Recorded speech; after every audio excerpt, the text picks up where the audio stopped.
The Fourth Crusade, the sack of Constantinople. Introduction. A crusade gone awry. The Fourth Crusade, 1202 to 1204, was initially intended to reclaim Jerusalem from Muslim control.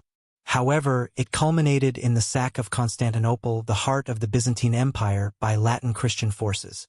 This event marked a profound betrayal of Christian unity and had far-reaching consequences for the Byzantine Empire, the crusading movement, and the relationship between the Eastern Orthodox and Roman Catholic churches. Chapter 1. The Origins of the Fourth Crusade. The call for another crusade. Following the failure of the Third Crusade to recapture Jerusalem, Pope Innocent III initiated the Fourth Crusade in 1198. His goal was to reinvigorate the crusading spirit and reclaim the Holy Land. Papal vision. Innocent III envisioned the crusade as a united Christian effort to restore Jerusalem and strengthen papal authority. He emphasized the spiritual rewards of participation, offering indulgences to crusaders. Recruitment and planning. Unlike earlier crusades, the Fourth Crusade was led by French and Venetian nobles, with no direct involvement from major European monarchs. The Crusaders negotiated a contract with Venice to provide ships for their journey to the Holy Land, creating a dependency that would profoundly shape the course of events. The role of Venice. Venice, under Doge Enrico Dandolo, agreed to transport the Crusaders in exchange for a substantial fee. However, when the Crusaders failed to raise the full amount, Venice exploited the situation to advance its own interests. Diversion to Zara.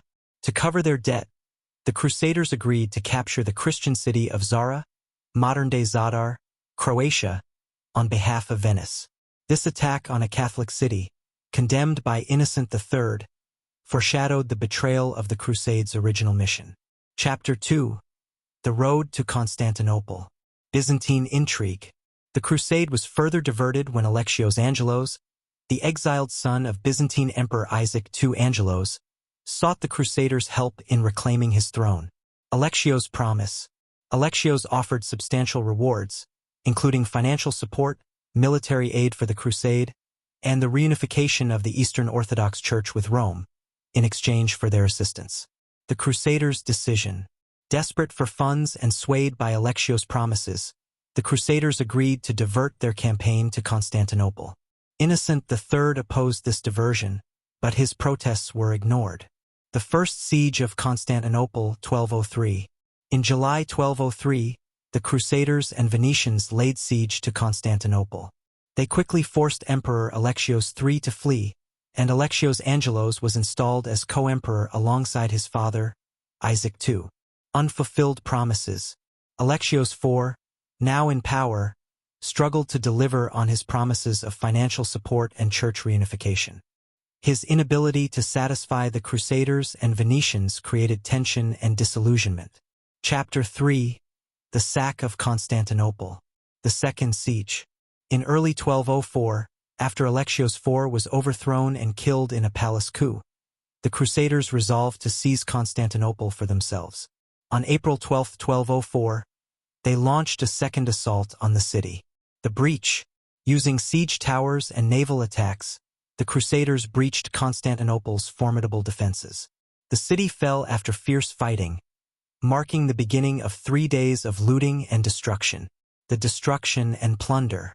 The sack of Constantinople was unparalleled in its scale and brutality. Looting of religious sites, churches, monasteries, and libraries were ransacked.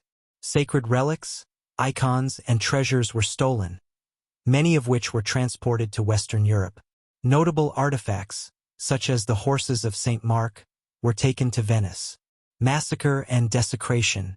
Civilians were killed indiscriminately, and sacred sites were desecrated. Latin Crusaders turned the Hagia Sophia into a temporary cathedral, mocking Orthodox rituals. Economic devastation.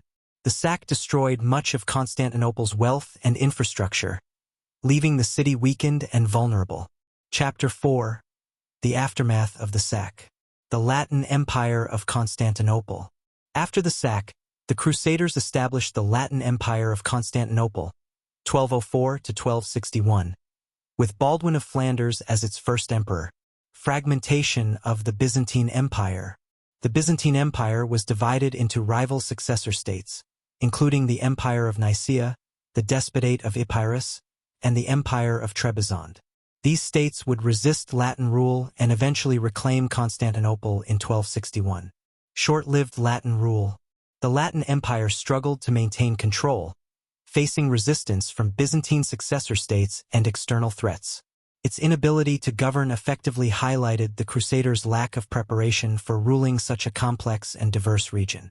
Impact on the Byzantine Empire. The sack of Constantinople dealt a catastrophic blow to the Byzantine Empire. Political weakening. The empire never fully recovered from the fragmentation and loss of resources caused by the Fourth Crusade. Cultural loss.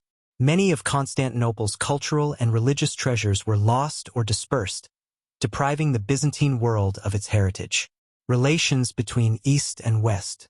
The Fourth Crusade deepened the schism between the Eastern Orthodox and Roman Catholic churches. Betrayal of Christian unity. The attack on a Christian city by fellow Christians was seen as an unforgivable betrayal. The Eastern Orthodox Church viewed the Latin Crusaders as invaders rather than liberators. Lingering resentment. The events of 1204 left a legacy of mistrust and animosity between the Eastern and Western churches, hindering reconciliation efforts for centuries. Chapter 5. The Legacy of the Fourth Crusade. The decline of the crusading movement. The Fourth Crusade marked a turning point in the history of the Crusades. Loss of credibility. The diversion from its original mission and the sack of Constantinople undermined the moral legitimacy of the crusading movement. Shift in focus. Subsequent crusades struggled to recapture the spiritual and political momentum of the First Crusade. The movement became increasingly fragmented and politicized. Cultural and political consequences. The sack of Constantinople had profound long-term effects on the region and beyond. Venetian dominance. Venice emerged as a major beneficiary, solidifying its position as a maritime and economic power in the Eastern Mediterranean. Byzantine legacy. The Byzantine Empire's diminished status opened the way for the rise of the Ottoman Empire, which would eventually conquer Constantinople in 1453. Conclusion. A crusade of betrayal. The Fourth Crusade, intended as a mission to reclaim Jerusalem, became one of the most infamous episodes in medieval history. The sack of Constantinople not only shattered Byzantine power but also exposed the crusading movement's internal contradictions. What began as a holy war ended in betrayal, plunder, and a deepening rift within Christendom. The legacy of the Fourth Crusade serves as a reminder of the dangers of misaligned ambitions and the enduring consequences of faith intertwined with power. While it temporarily elevated the fortunes of some Western powers, it left a lasting scar on the Christian world, shaping the history of East-West relations for centuries to come.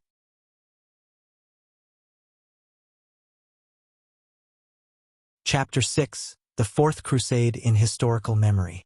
The Fourth Crusade and the sack of Constantinople in 1204 left a profound imprint on the historical consciousness of both the East and the West. This event has been interpreted and reinterpreted across centuries, reflecting its complex legacy of betrayal, conflict, and transformation. Western European perspectives. In Western Europe, the Fourth Crusade was initially justified and celebrated in some circles, though later generations viewed it with increasing criticism. Contemporary justifications. Chroniclers such as Geoffrey of Villehardouin, who participated in the Crusade, defended the diversion to Constantinople, framing it as a necessary action to secure resources for future campaigns. Venetian sources emphasized the financial and strategic benefits of the Crusade, portraying it as a pragmatic decision rather than a moral failing. Later criticism. Writers like William of Tyre and Innocent III himself condemned the Crusade's betrayal of its original mission. Innocent expressed deep frustration over the attack on a Christian city, labeling it a spiritual and moral failure. The sack of Constantinople was later viewed as a major turning point in the decline of the crusading ideal, with critics highlighting the greed and political ambitions that undermined its spiritual purpose. Eastern Orthodox perspectives. For the Eastern Orthodox world, the Fourth Crusade was an unparalleled tragedy that deepened the rift with the Latin West. A memory of betrayal. Orthodox chroniclers like Nicetas Choniates vividly described the sack, emphasizing the cruelty, sacrilege, and destruction wrought by the Crusaders. His accounts portrayed the event as a betrayal of Christian unity and a desecration of holy spaces. Theological resentment. The imposition of Latin clergy in Orthodox lands and the looting of sacred relics were seen as violations of Orthodox traditions. This resentment reinforced the Eastern Church's resistance to later attempts at reconciliation with Rome. Enduring hostility. The sack of Constantinople became a symbol of Latin aggression, fueling hostility that persisted into the modern era.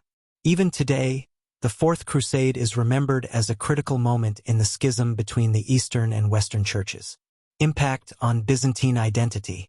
The Fourth Crusade reshaped Byzantine identity, influencing how the empire saw itself and its place in the world. Cultural resilience. Despite the devastation, the Byzantine successor states, notably the Empire of Nicaea, preserved Byzantine culture and traditions, eventually reclaiming Constantinople in 1261. This resilience became a point of pride for Orthodox Christians.